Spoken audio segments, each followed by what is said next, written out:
नमस्कार फ्रेंड्स, स्वागत है आपका साई क्यूलिनरी सॉल्यूशन चैनल पे। डियर फ्रेंड्स, आज हम इस वीडियो में वो सारे कारणों को जानेंगे जिनकी वजह से हमारा केक का बेस स्पॉन्जी नहीं हो पाता है, स्टीफ हो जाता है, ड्राई एंड हार्ड हो जाता है। और बाद में अगर हम उसको उपयोग में लेते हैं केक पेस्ट्री बनाने में तो वो प्रॉपर टेक्सचर नहीं आ पाता है और माउथ फील भी नहीं आ पाता है, कंप्लेन भी हमें रिसीव होता है। तो ये वीडियो काफ़ी इंटरेस्टिंग होने वाला है फ्रेंड्स, अंत तक ज़रूर बने रहिएगा। उम्मीद पूरी है कि आप अंत तक इस वीडियो को देखेंगे। और अगर आप इस चैनल पे नए हैं तो प्लीज़ सब्सक्राइब करके बेल आइकन दबा दीजिए ताकि आपको इस तरह के अपडेट्स मिलते रहें। फ्रेंड्स, फटाफट आते हैं टॉपिक पे। थोड़ा सा लंबा वीडियो होने जा रहा है तो पेशेंस रखिएगा, आपको बहुत कुछ सीखने को मिलेगा। फ्रेंड्स, कुछ कारण हैं जिसकी वजह से हमारा स्पंज जो है प्रॉपर नहीं बन पाता है, फ्लॉपी नहीं होता है, स्पंजी नहीं होता है, इसके पोरस छोटे छोटे नहीं होते हैं, बड़े पोरस हो जाते हैं या हार्ड हो जाते हैं। इसमें जो पहला कारण है वो है ओवर बेकिंग। अब ओवर बेकिंग को समझते हैं। ओवर बेकिंग में होता क्या है, लंबे समय तक अगर बेक हुआ है हमारा केक तो मॉइस्ट कंटेंट इवोपोरेट होकर के बेस का निकल जाता है। और ओवर बेकिंग में अक्सर ऐसा होता है कि जो किनारे का एरिया है वो क्रस्ट टाइप का हो जाता है, यानी कि जो भी एजेस हैं वो सारे एजेस पे क्रस्ट हो जाता है। और बीच में अगर थोड़ी बहुत मॉइस्ट रहती भी है तो ओवन से बाहर निकालने के बाद में वो वापस हार्ड हो जाती है। तो हमें बचना चाहिए ओवर बेकिंग से। ओवर बेकिंग से बचने के लिए फ्रेंड्स, वैसे तो स्टैंडर्डाइज किया गया है उसका कितना देर तक आपको हमें बेक करना है, पर आपका अपना स्टैंडर्ड भी होगा। मैं डेविएट नहीं करना चाहता हूं उसको, पर जो हम जनरली अपने शेफ्स को जो ट्रेन करते हैं बताते हैं उसमें मैं 30 मिनट्स का टाइम ड्यूरेशन बोलता हूं केक बेस के लिए। 25 से 30 मिनट के अंदर में बेस जो है प्रॉपर रेडी हो जाता है। तो ये तो ओवर बेकिंग एक कारण रहा। और ओवर बेकिंग को आप भी अपने रेक्टिफाई कर सकते हैं। कैसे? जैसे हम एसओपी डेवलप करते हैं, मैं वो तरीका भी आपको बता देता हूँ। स्टैंडर्ड ऑपरेटिंग प्रोसीड्योर जैसे हम डेवलप करते हैं तो उसमें हम कंट्रोल पॉइंट्स को देखते हैं।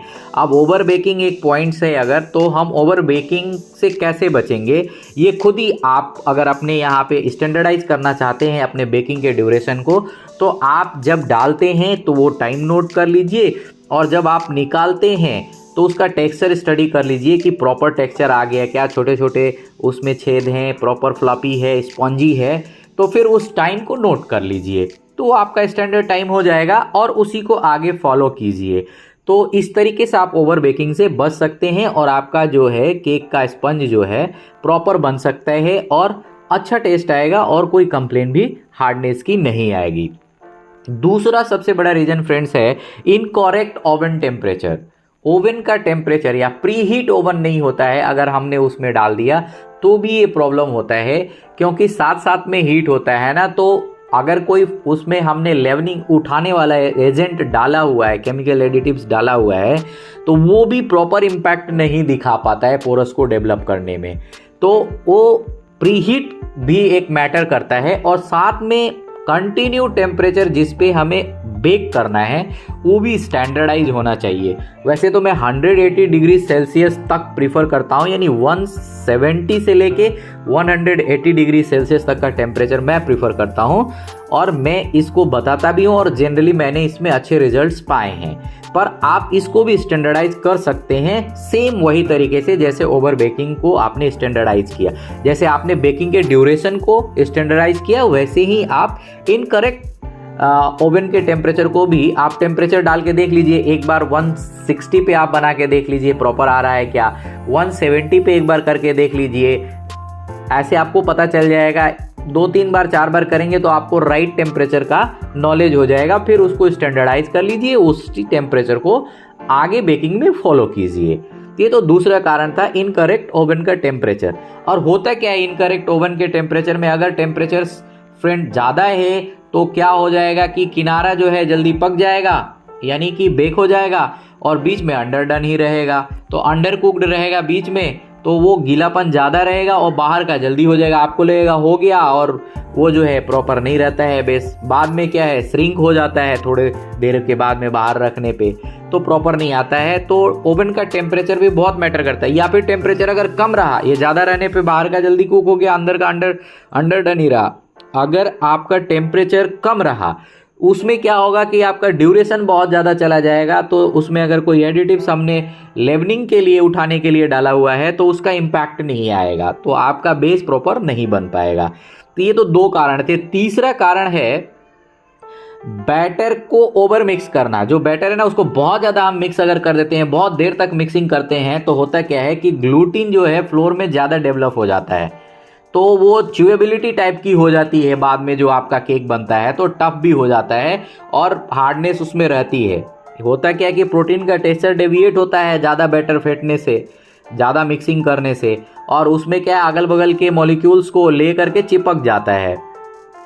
जनरली यही है कि ग्लूटीन जो है फ्लोर में अत्यधिक डेवलप हो जाता है, जिसके वजह से श्रिंकनेस का शिकायत आएगा आपके केक में। फ्लॉपीनेस केक का बेस नहीं होगा, टफ और हार्ड जैसा ही टेक्सचर रहेगा। और उसमें जो है ऊपर गार्निश करते हैं या क्रीम लगाते हैं, व्हिप्ड क्रीम वगैरह लगाते हैं कुछ भी, तो वो अलग अलग टेस्ट में आएगा, वो जो है जेलेबल टेस्ट नहीं होगा। तो ये तो तीसरा कारण था कि ओवर मिक्स नहीं करना है। इसको भी आप स्टैंडर्डाइज कर सकते हैं बहुत आसानी से। वही तरीका है किसी भी चीज़ को स्टैंडर्डाइज करने का, 1 2 बार 3 बार आप करते हैं, जिसमें फाइनल प्रोडक्ट आपका अच्छा आता है, उस ड्यूरेशन को फाइनल कर लीजिए मिक्सिंग के लिए। उतना देर ही आपको मिक्स करना है प्रॉपर। जनरली मैं आपको बताना चाहूँगा कि मिक्सिंग आपको बस प्रॉपर करनी है कि इंग्रेडिएंट आपके मिक्स हो गए, आपका घोल रेडी हो गया, आपका बैटर रेडी हो गया, इतना होना चाहिए बस। और ज़्यादा फेंटी मारने से कोई वो बहुत अच्छा फ्लफी नहीं होगा, इसको ध्यान में रखना है प्लीज़। इसके बाद चौथा कारण है मॉइस्चर कंटेंट का बराबर बैटर में न रहना। ऐसा है कि हम क्या करते हैं कि बिना मेजर किए ही लिक्विड उसमें डाल करके हम जो है वो करना शुरू कर देते हैं, फेंटना शुरू कर देते हैं। तो क्या है कि बराबर मॉइस्चर न होने के वजह से ओवन में जब हम उसको बेक करते हैं तो केक ड्राई या हार्ड हो जाता है और उसके पोरस भी प्रॉपर डेवलप नहीं होते हैं। तो इसके लिए भी सिंपल तरीका है फ्रेंड्स कि हम जब भी बैटर में कोई लिक्विड डाल रहे हैं ना मिक्स करने के लिए, तो उसकी पोर्शन को प्रॉपर मेजर करें। 2-3 बार मेजर करके डालते हैं ना, तो फाइनल हमारा एक बार जिस बार प्रोडक्ट हमारा सही बना है उसको हमें स्टैंडर्डाइज कर लेना है। सिंपल तरीका है। ऐसे ही हम लोग एसओपी भी डेवलप करवाते हैं, इसी तरीके से एसओपी डेवलप होती है। पांचवा जो हम गलती करते हैं जिसके वजह से हमारा केक का स्पंज जो है ड्राई और हार्ड हो जाता है, वो है इंग्रेडिएंट प्रॉपरली मेजर करके नहीं डालते हैं। जैसे लिक्विड नहीं डाला मेजर करके, वैसे दूसरे इंग्रेडिएंट्स जो एडिटिव्स हम डाल रहे हैं वो भी मेजर करके नहीं डालते हैं, तो भी ये प्रॉब्लम आती है।